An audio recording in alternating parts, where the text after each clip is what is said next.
உபாகமம் 15ஆம் அதிகாரம். 7ஆம் வருஷத்தின் முடிவிலே விடுதலை பண்ணுவாயாக. விடுதலையின் விபரமாவது, பிறனுக்கு கடன் கொடுத்தவன் எவனும் கர்த்தர் நியமித்த விடுதலை கூறப்பட்டபடியால் அந்த கடனை பிறன் கையிலாகிலும் தன் சகோதரன் கையிலாகிலும் தண்டாமல் விட்டுவிட கடவன்.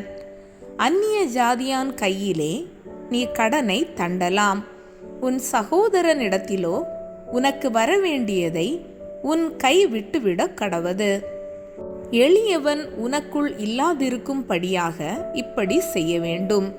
இன்று நான் உனக்கு கற்பிக்கிற எல்லா கற்பனைகளின் படியும் நீ செய்யும்படி உன் தேவனாகிய கர்த்தரின் சத்தத்தை கவனமாய் கேட்பாயானால், உன் தேவனாகிய கர்த்தர் உனக்கு சுதந்தரிக்கும்படி கொடுக்கும் தேசத்தில் உன்னை மேன்மேலும் ஆசீர்வதிப்பார்.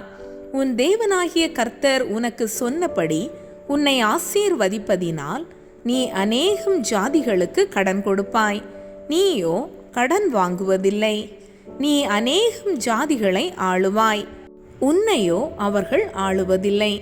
உன் தேவனாகிய கர்த்தர் உனக்கு கொடுக்கும் தேசத்தின் எல்லா வாசலிலும் உன் சகோதரரில் எளியவனான ஒருவன் இருந்தால், எளியவனாகிய உன் சகோதரனுக்கு உன் இருதயத்தை நீ கடினமாக்காமலும் உன் கையை மூடாமலும் அவனுக்கு உன் கையை தாராளமாய் திறந்து அவனுடைய அவசரத்தின் நிமித்தம் அவனுக்கு தேவையானதை கடன் கொடுப்பாயாக.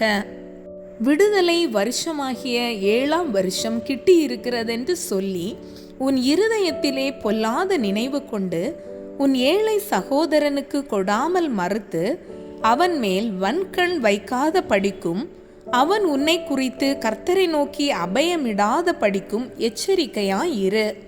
அப்படி செய்வாயானால் அது உனக்கு பாவமாயிருக்கும். அவனுக்கு தாராளமாய் கொடுப்பாயாக. அவனுக்கு கொடுக்கும் போது உன் இருதயம் விசனப்படாதிருப்பதாக. அதிநிமித்தமாக உன் தேவனாகிய கர்த்தர் உன்னுடைய எல்லா கிரியைகளிலும் நீ கையிட்டு செய்யும் எல்லா காரியங்களிலும் உன்னை ஆசீர்வதிப்பார். தேசத்திலே எளியவர்கள் இல்லாதிருப்பதில்லை. ஆகையால் உன் தேசத்திலே சிறுமைப்பட்டவனும் எளியவனுமாகிய உன் சகோதரனுக்கு உன் கையை தாராளமாய் திறக்க வேண்டும் என்று நான் உனக்கு கட்டளையிடுகிறேன். உன் சகோதரனாகிய எபிரேய புருஷனாகிலும் எபிரேய ஸ்திரீ ஆகிலும் உனக்கு விலைப்பட்டால் 6 வருஷம் உன்னிடத்தில் சேவிக்க வேண்டும்.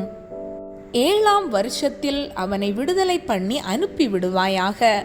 அவனை விடுதலை பண்ணி அனுப்பிவிடும் போது அவனை வெறுமையாய் அனுப்பிவிடாமல், உன் தேவனாகிய கர்த்தர் உன்னை ஆசீர்வதித்ததின்படி உன் ஆட்டு மந்தையிலும் உன் களத்திலும் உன் ஆலையிலும் எடுத்து அவனுக்கு தாராளமாய் கொடுத்து அனுப்பிவிடுவாயாக. நீ எகிப்து தேசத்தில் அடிமையாயிருந்ததையும் உன் தேவனாகிய கர்த்தர் உன்னை மீட்டு கொண்டதையும் நினைவு கூற கடவாய். ஆகையால் நான் இன்று இந்த காரியத்தை உனக்கு கட்டளையிடுகிறேன். ஆனாலும் அவன் உன்னிடத்தில் நன்மை பெற்று உன்னையும் உன் குடும்பத்தையும் நேசிப்பதினால் நான் உன்னை விட்டு போக மாட்டேன் என்று உன்னுடனே சொல்வானேயாகில், நீ ஒரு கம்பியை எடுத்து அவன் காதை கதவோடே சேர்த்து குத்துவாயாக. பின்பு அவன் என்றைக்கும் உனக்கு அடிமையாய் இருக்க கடவன். உன் அடிமை பெண்ணுக்கும் அப்படியே செய்ய கடவாய். அவனை விடுதலையாக்கி அனுப்பிவிடுவது உனக்கு விசனமாய் காணப்பட வேண்டாம். இரட்டிப்பான கூலிக்கு ஈடாக 6 வருஷம் உன்னிடத்தில் சேவித்தானே. இப்படி உன் தேவனாகிய கர்த்தர் நீ செய்யும் எல்லாவற்றிலும் உன்னை ஆசீர்வதிப்பார்.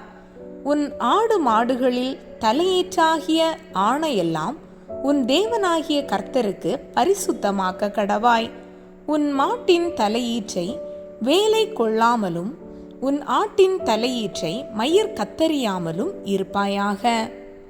கர்த்தர் தெரிந்து கொள்ளும் ஸ்தலத்திலே வருஷந்தோறும் நீயும் உன் வீட்டாருமாய் உன் தேவனாகிய கர்த்தருடைய சந்நிதியில் அப்படிப்பட்டவைகளை புசிக்க கடவீர்கள். அதற்கு முடம், குருடு முதலான யாதொரு பழுது இருந்தால் அதை உன் தேவனாகிய கர்த்தருக்கு பலியிட வேண்டாம்.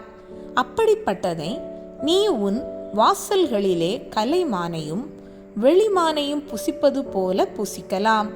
தீட்டுப்பட்டவனும் தீட்டுப்படாதவனும் அதை புசிக்கலாம். அதன் இரத்தத்தை மாத்திரம் சாப்பிடாமல் அதை தண்ணீரை போல தரையிலே ஊற்றிவிட கடவாய்.